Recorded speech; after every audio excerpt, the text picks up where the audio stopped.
La Revista Jurídica Nacional Prescriptia, su consejo editorial, el grupo de ponentes y articulistas damos la más cordial bienvenida a uno de los hombres del derecho más destacados de México. Es para nosotros un honor recibir al magistrado Dr. Rubén Arturo Sánchez Valencia. Qué gusto tenerlo aquí con nosotros. El gusto es para mí, muchas gracias.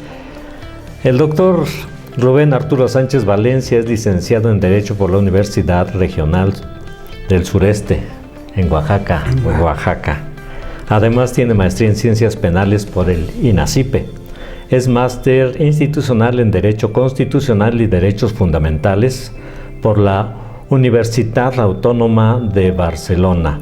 Decimos universidad porque allá así se llama, es la pronunciación correcta. Sí, ¿no? así es. ¿En qué idioma? Barcelona, catalán. Bueno. También es un personaje muy distinguido por su maestría en Derecho Procesal Constitucional por la Universidad Panamericana y es doctor en Derecho por la UNAM, doctor en Ciencias Penales y Ciencias Políticas por el INACIPE, el Instituto Nacional de Ciencias Penales, juez de distrito por 4 años en el circuito. Primero en segundo circuito en Mazatlán y después el primer circuito Ciudad de México. 23 años más de magistrado de circuito del Poder Judicial de la Federación. Con una gran experiencia. Además es profesor honorífico en distintas universidades y también en grados de estudio, ¿no? De posgrado, maestrías y doctorados. Carambas. ¿Usted ya conocía Tlaxcala? Ya tenía el privilegio de conocerlo. Hacía mucho tiempo que no regresaba y lo veo más bonito. Igual, pero más bonito. Y pues nosotros nos sentimos muy a gusto y en realidad una persona tan importante como lo es el doctor Rubén Arturo Sánchez Valencia, pues de que quisiéramos hacerle muchas preguntas, empezando desde ¿de dónde es usted originario? Gracias, soy originario de la ciudad de Oaxaca. Ahí nací. Ahí llegaron mis papás a vivir hace más de 70 años y sus 11 hijos ahí nacimos. 11 hermanos ustedes. Sí. Oiga, pero Oaxaca es un estado muy bonito, sí, ¿no? Sí. Con otras raíces y otros valores distintos a los de la República Mexicana. Sí. No se parece nada al norte, no, pero sí tiene mucho del sur, ¿no? Sí. México es muchos Méxicos. México es muchos Méxicos. Un gran mosaico. Un gran mosaico. ¿De qué parte de Oaxaca? De la capital. La capital. De la capital del mundo, o sea, Oaxaca. Sí, de ahí mero.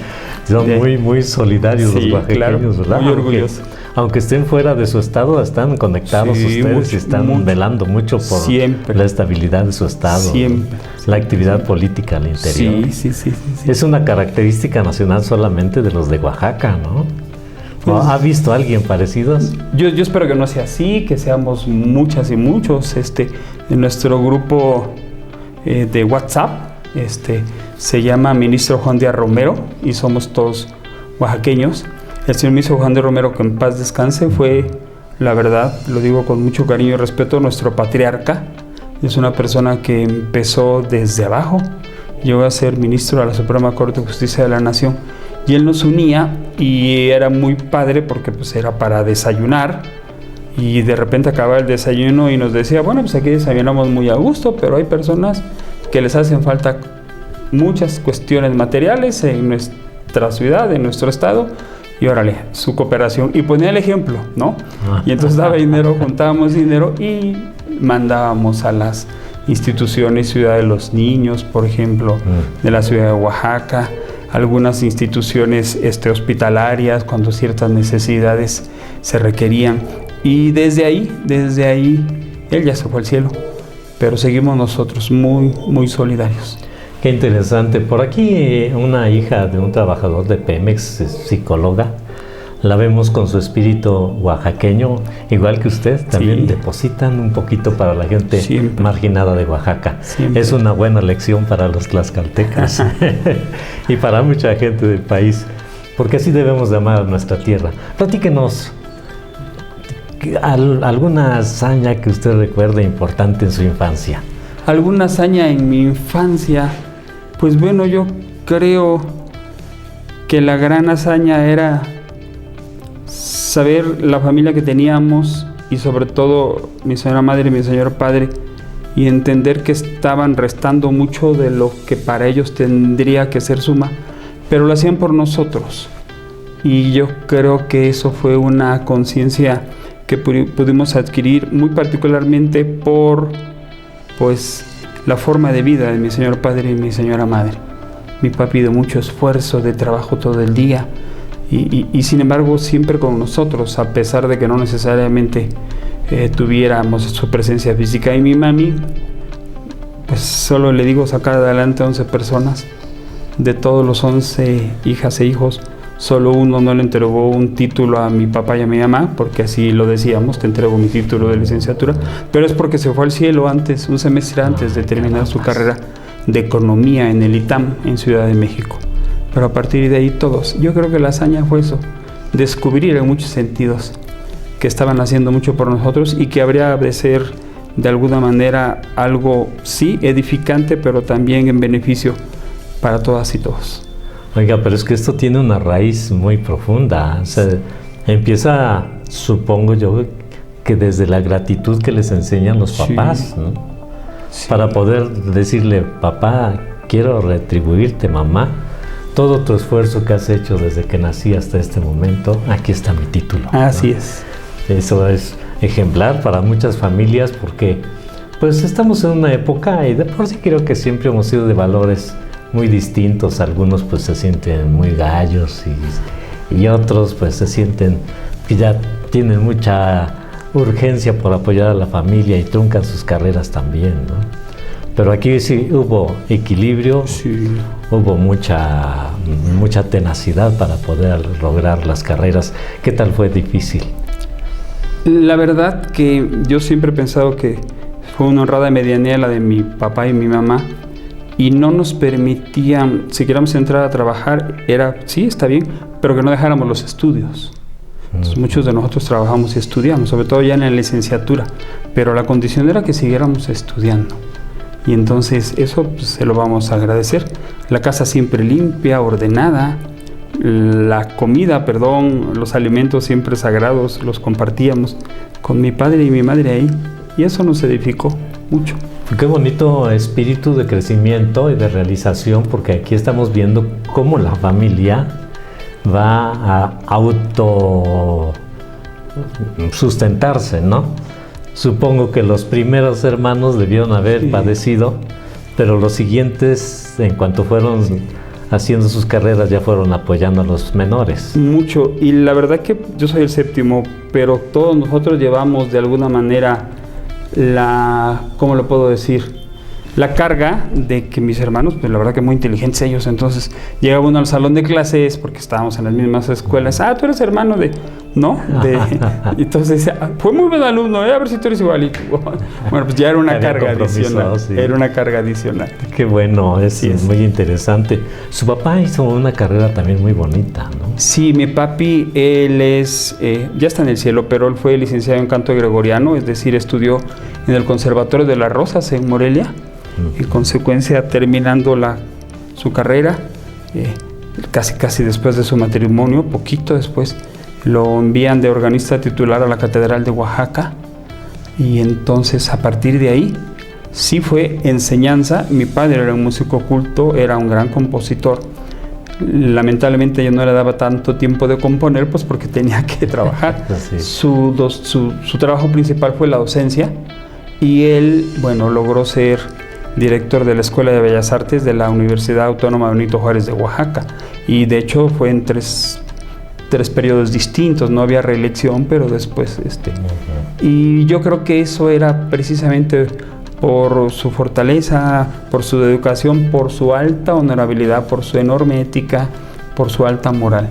Y entonces él estaba ahí y nos sacaba adelante a todos. Sí, fue mucho esfuerzo, e insisto, del lado de mi madre, ambos, ahí juntos siempre. Sí, yo recuerdo a uno de mis maestros también, que nos enseñaban en el coro, en el convento de Guamantla, don José Roldán. Era un músico muy entregado. A veces parece que el cantor de la iglesia pues es un cantor popular, que no le quedaba otra más que tocar o el órgano. Pero cuando entramos y los conocemos, son gente de escuela. Él estaba graduado en Morelia también sí. Y fue de los niños cantores de Morelia. Y se fue a estudiar órgano a Italia. Sí. Y regresó como el cantor del convento de Huamantla. Mire. Y de joven, ¿cómo le fue? Bien, pues de joven, como todo joven, con muchas aspiraciones. Yo con muchos buenos ejemplos en casa de mis hermanos que iban terminando sus carreras y sabíamos que ese era un buen camino. Y bueno, a partir de ahí, con la conciencia de que en cierto momento íbamos a tener que seguir solos, yo entré a trabajar cuando iba en el segundo año de la carrera. Y ya era un despacho, y ya en el tercer año ingresé al Poder Judicial del Estado. Ese fue mi primer trabajo formal, por así decirlo. Era yo secretario particular del entonces presidente del Tribunal Superior de Justicia del Estado de Oaxaca, que fue mi maestro. Me estaba dando clase, lo nombran presidente y bueno, tuve esa gentileza de invitarme porque conocí a mi papá. Eso me lo dijo: tú debes de ser una persona honorable porque ya sé de quién eres hijo, ¿no? A partir de ahí fue mi ingreso al Poder Judicial, y después de ahí él se fue a un grupo de empresas, yo lo acompañé. En eso me llegó una pausa para hacer mi servicio social y poder elaborar mi tesis de licenciatura, y en 1984 terminó mi carrera y casi inmediatamente, a Dios gracias, me pude titular y me dirigí a la Ciudad de México a seguir estudiando. En la capital del mundo entonces no había maestrías, no había posgrados, entonces me fui al INACIPE a estudiar mi primera maestría. Pues muy interesante, pero usted debía haber sido un joven muy serio, muy reservado, metido a los estudios, ¿no? Le gustaba irse por ahí con los amigos un ratito. Fíjese que mis hijas pues está fuerte decirlo, pero lo digo con mucho amor hacia la razón de mi existencia, que son mi esposa y mis hijas. Medio se burlan de mí porque nosotros teníamos un grupo de 5 compañeros que todos los sábados nos reuníamos para repasar lo que habíamos visto en la semana en las clases. Entonces, pues más bien era eso. Nunca ha sido de tanta diversión. Yo eso sí creo que no he estado en ese tenor. Pero durante toda la carrera formé parte de un grupo juvenil cristiano, católico, pero así se llama, Grupo Juvenil Cristiano, y teníamos muchas actividades. Entonces sí era muy activo en eso.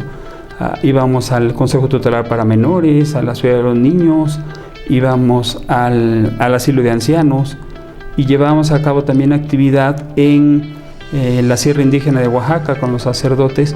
Entonces íbamos de misión a evangelizar de alguna manera. Ya estaban evangelizados, pero íbamos de alguna manera, más bien nosotros a aprender de ellos. Y sí, fui muy activo en eso, pero a la par que pues sabíamos que había que estudiar y que pues había que mantener el promedio y sobre todo, ¿no? Con la conciencia de que nos estábamos preparando para ser mejores.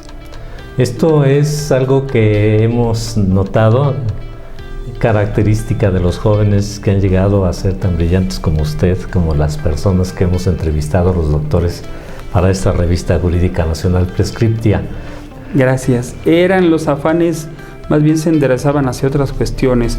Había necesidades con los niños internos en el Consejo Tutelar, con las niñas y niños de la Ciudad de los Niños, con los ancianitos del asilo de ancianos. Entonces era buscar recursos para proveerlos. Esos eran mis afanes, esos eran de alguna manera. Pero la relación con ellos, ¿qué le dejaba? ¿Qué enseñanzas le dejaba? Ellos me enseñaban mucho.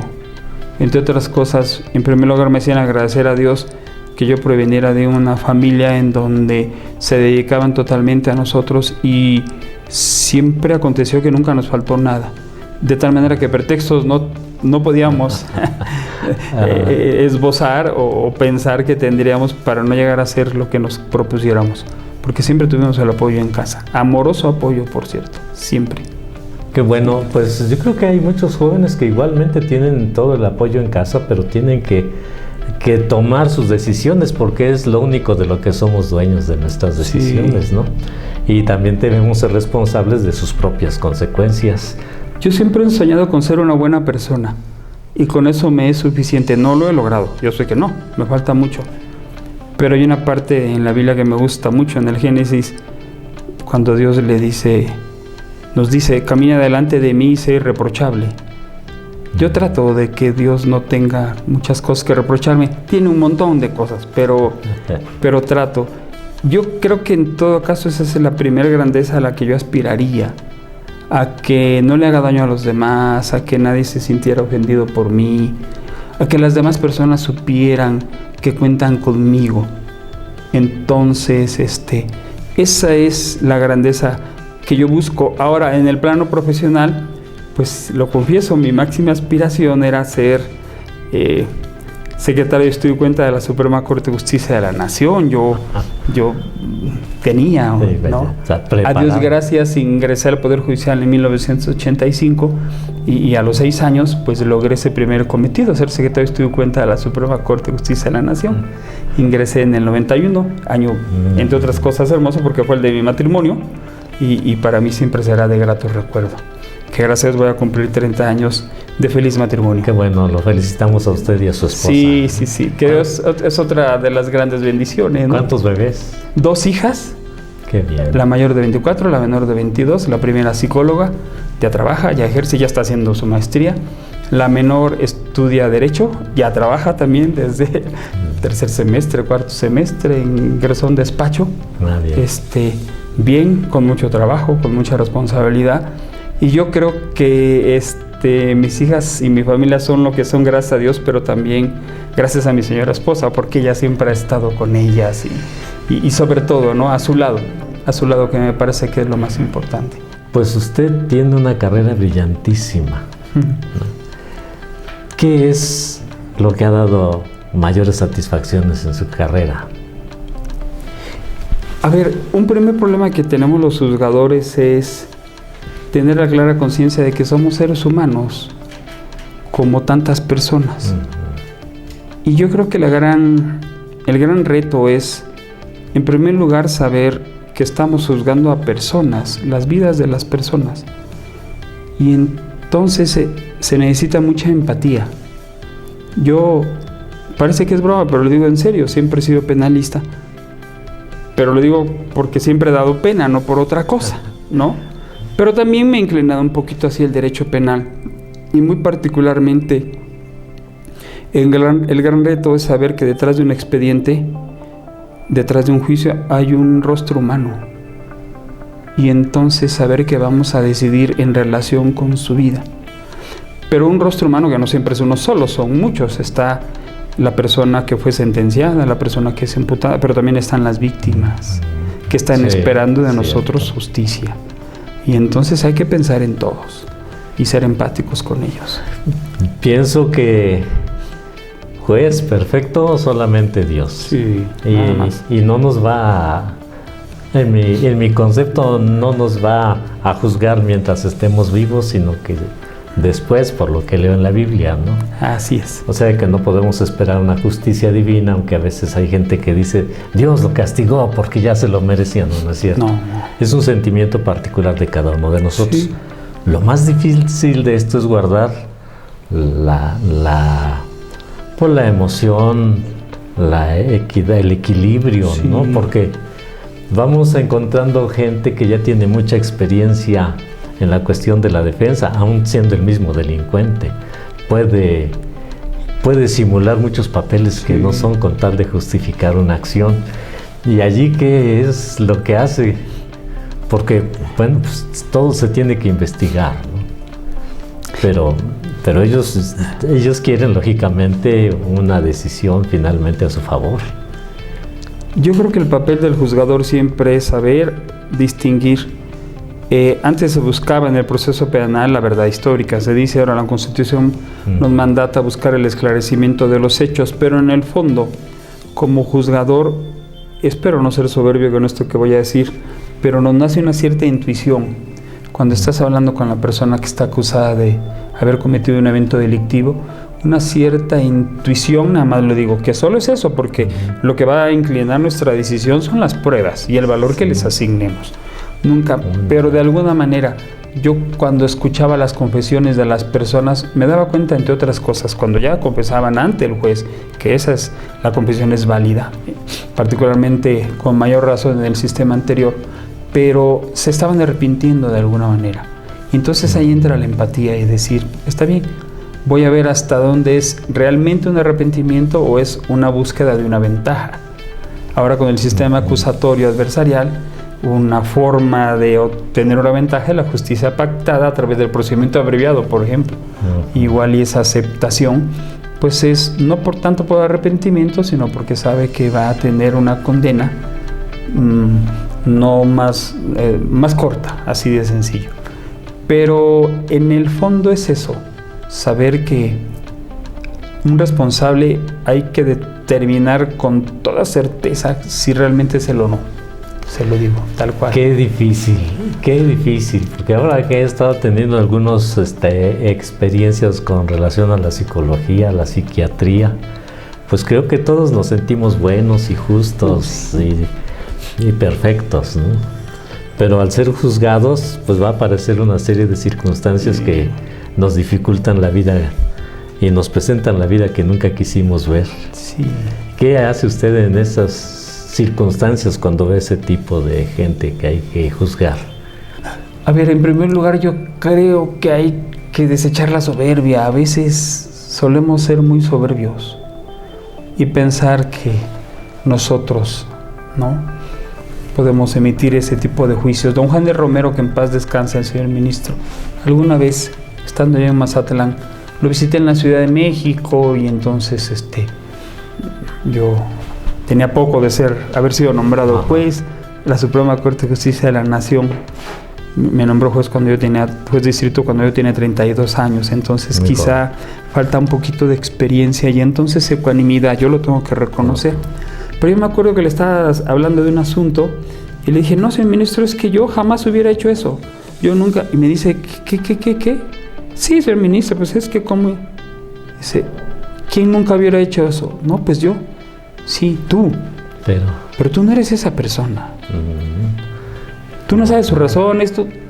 Y ahí aprendí. De hecho, yo creo que fue un knockout. Me dijo, siéntate y las cosas tienen que ser distintas. Esa fue una gran enseñanza. Sí, yo no la olvido. No, pues es una enseñanza maestra. Pero yo veo también muy difícil el papel de los jueces ante todos los cambios sociales que están dando. Están exigiendo también que el derecho y el juzgar, ¿no? Sí. Tiene que dar un giro muy importante ahorita con los derechos fundamentales. Sí. Y veo que las tendencias también vienen, pues para mí ya muy raras. A lo mejor yo no le entraría, pero ya hay un camino que está señalado, no sé si por los gobiernos o por la misma necesidad social o la misma demanda social también, ¿no? Esto de la equidad de género. Sí, exactamente. Bueno, ¿cómo vienen los derechos fundamentales? En eso estaba pensando. En primer lugar, la conciencia es, todos sabemos que las constituciones contienen reglas, valores y principios. Los tribunales colegiados de circuito son jueces constitucionales e intermedios porque el último es la Suprema Corte de Justicia de la Nación. Sin embargo, encontrar esas reglas, esos valores y esos principios, me parece que entonces deja de ser la aplicación, perdón por la expresión, no quiero ser ofensivo con nadie, mecánica de la ley, de que esa ley dice ya tú no puedes decir, el decimonónico concepto, ¿no? Y entonces pasamos de la ley a lo que el derecho es. Y en consecuencia en la aplicación del derecho ya no solo de lo que dice la norma que estás aplicando, la norma sustantiva procesal, tienes que pensar en los valores y en los principios. Y por ello ya no puedes desprenderte en lo absoluto, por ejemplo, de estas cuestiones, no solo la perspectiva de género, sino también aquellas personas que se encuentran en categoría sospechosa de vulnerabilidad. Hablo, por supuesto, sí, de las mujeres, de las niñas, de los niños, de los adolescentes, sí, de los adultos mayores, de los migrantes, de las personas con discapacidad. Eso es algo que debemos de tomar en cuenta. Ya no solo es lo que la norma jurídica dice, sino estas reglas, estos valores y estos principios. De eso se trata la interpretación constitucional.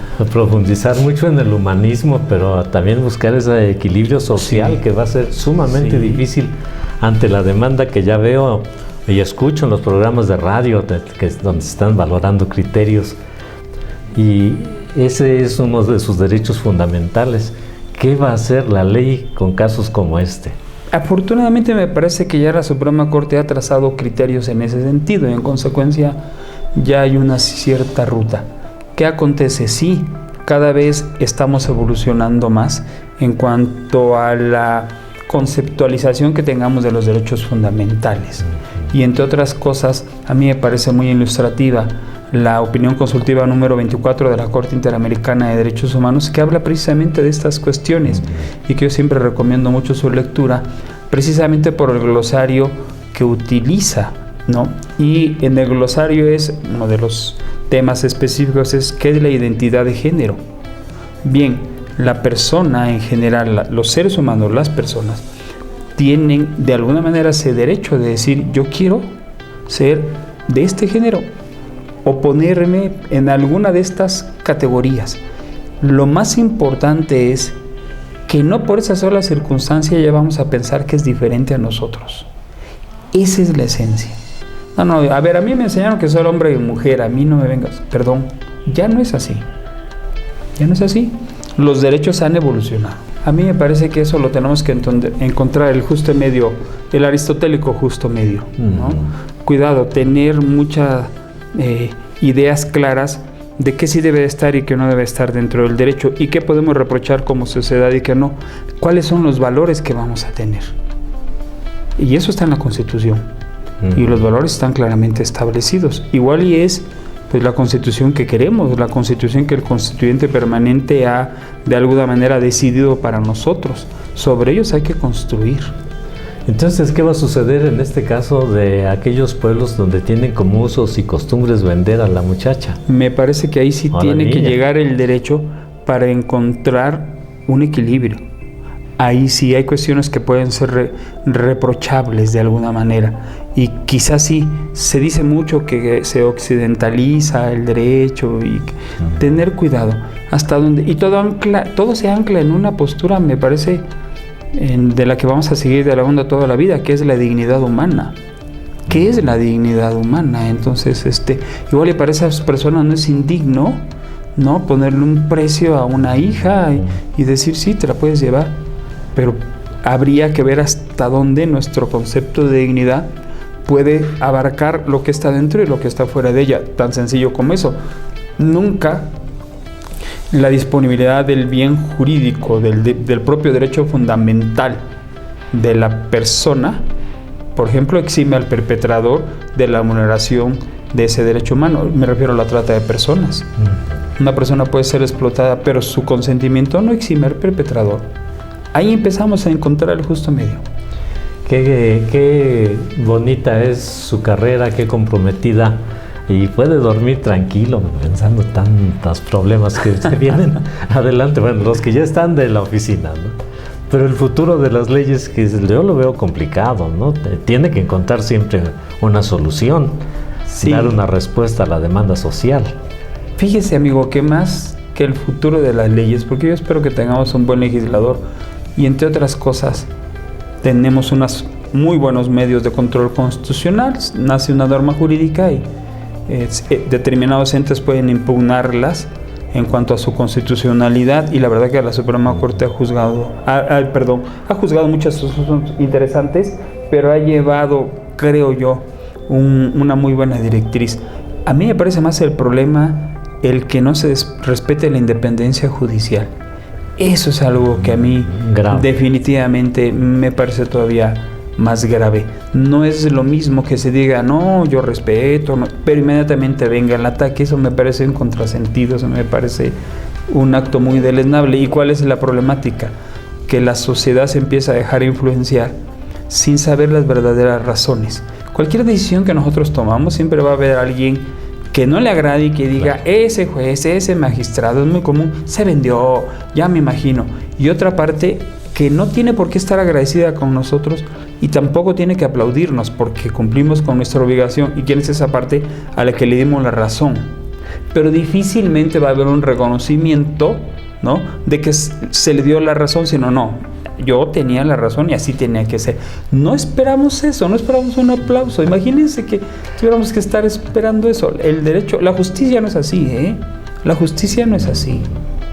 La justicia es dar la razón a quien la tiene. Habrá quien diga que mal estuvo, habrá quien diga así tenía que haber sido. Pues sí, en realidad yo reconozco que todos los abogados, principalmente en estas alturas, con gente tan importante como ustedes para nuestra nación, llevan, pues ya lo vimos ahorita cuando lo presenté al principio, un cúmulo de estudios, ¿no? Muy profundos. Hay que estudiar. Mientras que una persona pues, común, como su servidor, que andamos en la calle, vemos, algo nos parece, algo no, y podemos decir que es justicia o no es justicia, pero no tenemos ningún conocimiento de los derechos ni de los porqués. Simplemente hay una sensación de justicia.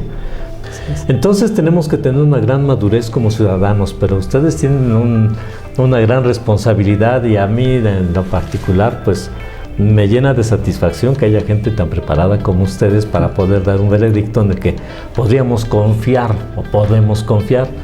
podemos investigar, porque además se dan todas las justificaciones de por qué se dan las sentencias, ¿no? Sí. Y entonces está todo perfectamente bien documentado. No es lo mismo a una corazonada de justicia.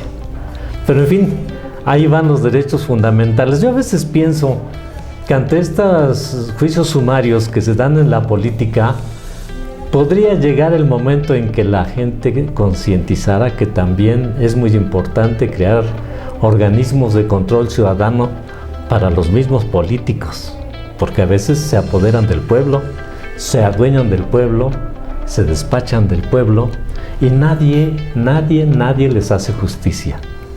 Entonces, pues más adelante, no sé qué opine usted, ¿será posible que llegaran a existir esa especie de consejos de vigilancia de la conducta del político? A mí me parece que en tiempos pasados eso existió, y había una reprochabilidad muy marcada para quien no estaba haciendo bien las cosas. Lamentablemente creo que ahora en esos lugares en donde puede existir la llamada revocación de mandato, creo que quizá como ejercicio democrático lo primero que tenemos que hacer es cuestionarlo. Lo segundo, hasta dónde puede llevar realmente una buena intención de que alguien está aceptando. Si yo no estoy haciendo bien las cosas, me voy, ¿no?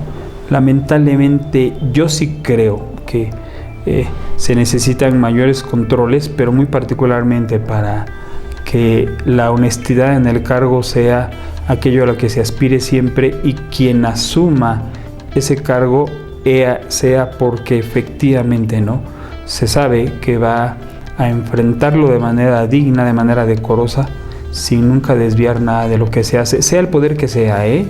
No solamente ejecutivo. No solo ejecutivo, no solo legislativo, el judicial también, por supuesto. Y esa protesta constitucional a mí me parece que podría ser una muy buena forma de dejar conciencia. Tú tienes que hacer guardar la Constitución. Sí, y eso lo decimos todos cuando asumimos un cargo. Desgraciadamente yo veo que la Constitución se jura sobre ella, pero es lo primero que se cambia, o sea, ya no tiene validez ese juramento. Discúlpenme que lo esté diciendo tan abiertamente. No, así es. Pero yo juro respetar esta Constitución y hacerla y defenderla, y terminando de jurar. La protesta constitucional de los presidentes es: yo me someto a la Constitución. Y no hay uno solo que se haya sometido, porque lo primero que hicieron fue cambiar la Constitución. Cierto. Yo me someto a sus designios. No, yo decido y mis designios son estos, y ahora esto va a ser así. A mí me parece inaudito que se diga y que se pregone. Yo esa propuesta legislativa no quiero que le cambie ni una coma. Entonces, ¿en dónde está la división de poderes? Entonces ya tenemos que ser más conscientes como ciudadanos, incluyendo como políticos, para que no hagamos un show a la hora de este tipo de juramentos que la verdad con el tiempo están resultando pues un tanto pues así nada más como de espectáculo, ceremonia, pero sin seriedad. Entonces aquí sí habrá que ponernos bien listos para poder hacer las cosas equilibradamente, porque de lo contrario pues nos vamos a seguir burlando de nosotros mismos si no hay algún cambio serio en esos momentos tan importantes de vigilar el derecho y la constitucionalidad de nuestra patria. Así es. ¿Usted cómo considera? ¿Sería bueno que los jóvenes, antes de conocer pues el desenvolvimiento del desarrollo de la vida sexual, conocieran las consecuencias de la práctica? Yo creo que tendrá que ser concomitante, y se lo digo muy especialmente por algo que he aprendido de mi hija la mayor. La psicóloga ya está precisamente realizando una maestría en salud sexual en términos generales, y ella se sorprende mucho de la enorme ignorancia que existe entre la niñez y la adolescencia, y lamentablemente no deja de ser un tabú, y esa ignorancia lleva a consecuencias que a veces son muy lamentables. Yo sí creo que debe, convencido, insisto, por lo que he platicado con mi hija, pero como ellas siempre lo han sabido, ¿no? Cada quien es responsable de sus propias decisiones, asume las consecuencias de sus decisiones. Bien, entonces que la decisión sea bien informada. Yo creo que tendrá que ser concomitante. Sí, está bien, son derechos tuyos, pero cuidado. Y la problemática también, me parece, es que deberá llevar un alto contenido de valores. Y está en la Constitución reglas, valores y principios. Sí. Entonces, desde ahí tómalo, que creo también, por otro lado, que esos valores deben de ser desde el hogar, como los que me inculcaron mi señor padre, que en paz descanse, y mi señora madre, por ejemplo. Pero estos valores vienen antes del conocimiento del derecho, vamos a decirlo, porque el conocimiento del derecho debe ser principal, fundamental. Pero somos muy enemigos de las obligaciones. El artículo 32 de la Convención Americana sobre Derechos Humanos es claro. Toda persona tiene deberes para con la familia, la comunidad y la humanidad. Ese es el 32.1. Y el 32.2 dice: los derechos de cada persona están limitados por los derechos de los demás, la seguridad de todos y las justas exigencias del bien común en una sociedad democrática. Esa es una norma supranacional, sí, pero vigente en nuestro país. La Convención Americana sobre Derechos Humanos a nosotros desde 1981 nos obliga. Tenemos que estar muy atentos, y pues la vida tiene muchas cosas muy bellas, pero tiene obligaciones que podemos cumplir sin la necesidad de que sea una obligación, sino una generosidad de amor. Oiga, platíquenos usted algo que le haya sido lo más sorprendente, lo más atractivo, lo más bello de su carrera profesional. Yo creo que me ha acompañado mucho tiempo la certeza de mi ignorancia, y eso me parece bueno. ¿A qué me refiero? Yo sé que me falta mucho por aprender, y yo continúo estudiando siempre, porque me sé ignorante, prometo bajo protesta decir verdad que yo no tengo colgado un solo grado, un solo título en ningún lado. En mi oficina no hay nada de eso. Hay otras cosas. A mí me parece que en todo caso ese aprendizaje nos obliga, y ello lleva a las resoluciones.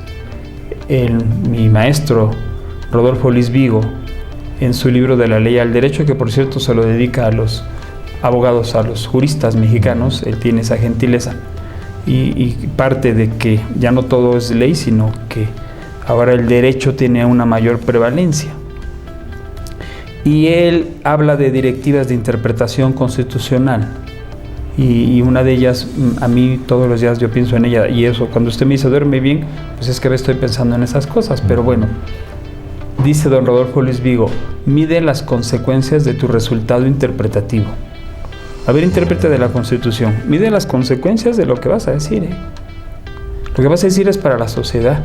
Y por cierto, se lo dijiste en el asunto X, si te llega el asunto Y, igual lo tienes que decir. Y no importa, hablo del derecho penal, que este sea una persona que robó una bicicleta con violencia y este señor sea líder de un cártel, igual lo tienes que decir. Así no le guste a alguien, así alguien a partir de las 7 de la mañana te empiece a criticar, eso no te debe de importar. Tú lo debes de decir igual. Porque imagínese, si vamos a estar pensando en lo que vamos a decir, si le va a gustar a alguien o no, pues entonces que la ciudadanía tiemble.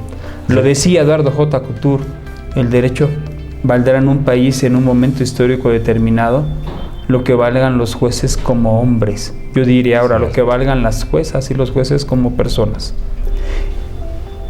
De la dignidad del juez depende la dignidad del derecho. El día que un juez tiene miedo, ningún ciudadano puede dormir tranquilo. Y no digo que hay que ser muy machos, no. Es no tener miedo por lo que vas a decir, pero dilo en conciencia, dilo documentado, dígalo porque ya sabes que eso tienes que decir. Y para eso son los estudios. Yo diría despersonalizado. Así es. Para darle toda la fuerza al derecho. Así es. Y entonces lo que más me atrae así todos los días es seguir aprendiendo. Y aprendo de mis compañeras y compañeros con los que he integrado tribunal. Se aprende mucho de ellos. Aprendo de mis maestras, de mis maestros que los sigo teniendo. Aprendo en muchos sentidos, pues sí, obvio, ¿no? Lo que dice la Suprema Corte de Justicia de la Nación, pero eso hay que estar actualizados. Y leer todas las semanas el Semanario Judicial de la Federación y las sentencias de acciones de inconstitucionalidad y de controversias constitucionales. Todo nuestro actuar debe de ser así. Todos los profesionales, profesionistas, es más profesional, ¿no? Tienen la necesidad de leer, ¿no? Sí. Pero ustedes, ¿cuántas horas al día? Muchas.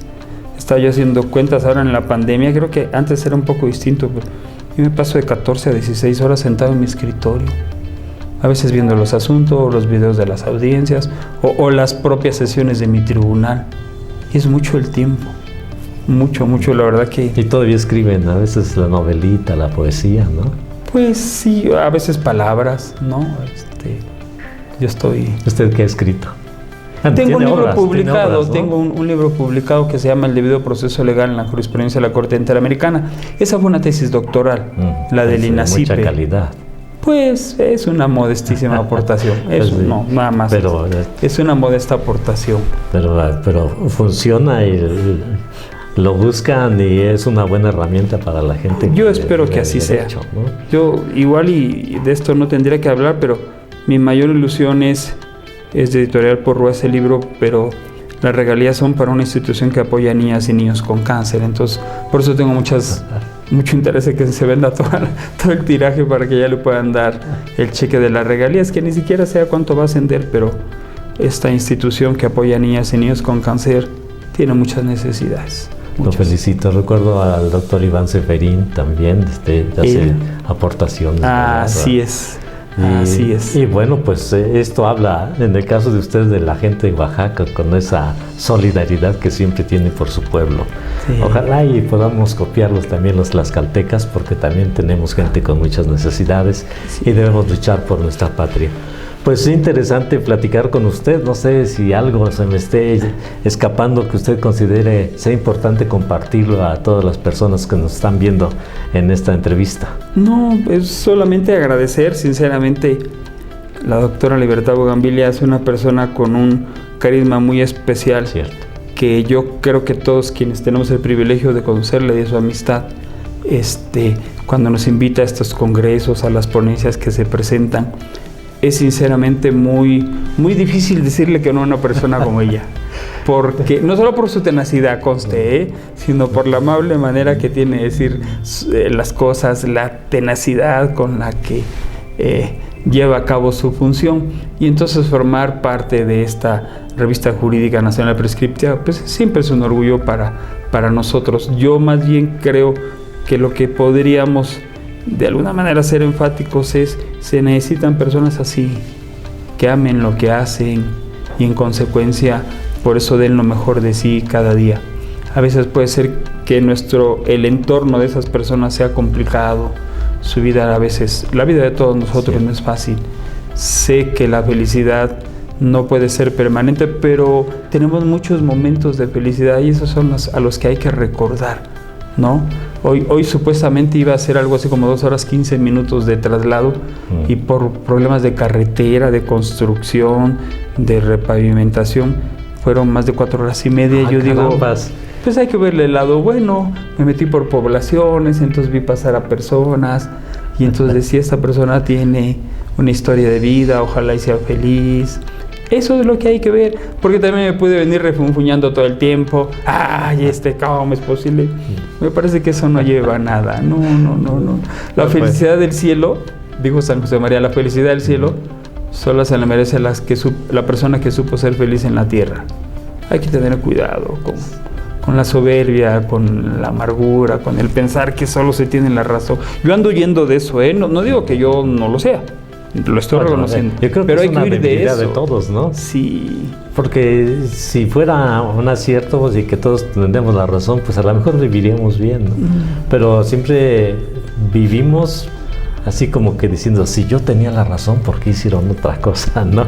Generalmente eso vemos, pero cuando nos empezamos a encontrar a sí mismos, nos damos cuenta que mucha gente, muchas veces el pueblo reacciona a una razón que era necesario que se manifestara colectiva, ¿no?